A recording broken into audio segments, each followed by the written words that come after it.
Hi everyone, I'm Dr. Christopher Brennan, hospitalist physician, and today I want to explain one of the most confusing topics patients and families encounter during a hospital stay: observation status versus inpatient status.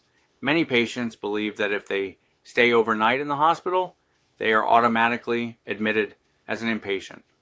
But medically, legally, and financially, that is not always true. And understanding the difference is extremely important because it can affect your hospital bill, your Medicare coverage, your rehabilitation eligibility, your nursing facility coverage, your medication costs, and your overall discharge planning.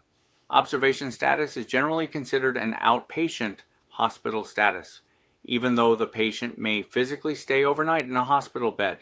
Patients under observation are usually being monitored, treated, and evaluated while doctors determine, is this patient safe to go home?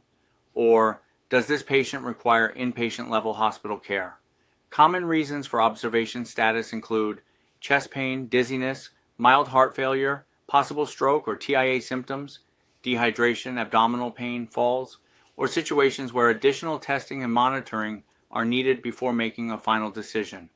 Observation patients may still receive blood work, CT scans, MRI, ultrasounds, cardiac monitoring, IV medications, therapy evaluations, specialist consultations, and nursing care. So even though observation is technically outpatient under Medicare rules, patients may still receive a very high level of medical care inside the hospital. Now, inpatient status is different. Inpatient admission means the medical team believes the patient requires a higher intensity of hospital care because of severity, instability, medical complexity, or expected length of stay. Examples may include serious infections, respiratory failure, major strokes, significant heart failure, severe electrolyte abnormalities, or conditions requiring prolonged treatment and monitoring. Under Medicare, inpatient hospital stays are generally billed under Medicare Part A. Observation stays are usually billed under Medicare Part B. That difference can significantly affect patient costs. Patients under observation status may still have outpatient copays, testing charges, and medication-related costs depending on their insurance plan and secondary coverage. Many families are surprised to learn this after the hospitalization.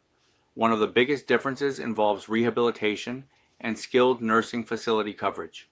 Traditional Medicare generally requires 3 inpatient midnights before Medicare will cover a skilled nursing facility or rehab stay. Observation days usually do not count toward that 3-day inpatient requirement. So a patient may physically spend several nights inside the hospital, but if they were classified as observation instead of inpatient, Medicare may not cover rehab afterward. This creates major confusion and frustration for many patients and families. Now, every insurance plan is different. Traditional Medicare, Medicare Advantage plans, commercial insurance, secondary insurance, and supplemental plans may all handle observation status differently. Some Medicare Advantage plans may have different rehab rules or authorization requirements. That is why it is extremely important for patients and families to ask questions early during the hospitalization and not wait until discharge day. Important questions include, am I observation or inpatient? Has my status changed? Why am I considered observation? How does this affect Medicare coverage? Will this affect rehab or nursing facility eligibility? Do observation days count towards skilled nursing coverage? What costs could I be responsible for? What is the expected discharge plan? And remember, doctors do not simply choose whichever status they want.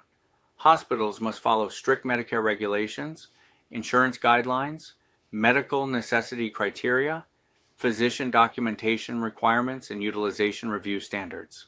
In many hospitals, physician advisors and utilization review teams review charts carefully to determine whether inpatient criteria are met. So even if a patient feels very sick, insurance and Medicare rules may still classify the hospitalization as observation status. That can understandably be frustrating and confusing. The key is communication and education. Discharge planning actually starts on admission. The earlier patients and families understand the process, the smoother and safer the transition usually becomes. My advice is stay informed, ask respectful questions, write things down, and communicate closely with your physicians, nurses, case managers, social workers, and therapists. Better understanding leads to better communication, and better communication leads to better patient care. I'm Dr. Christopher Brennan. Visit liaftercare.com for more information.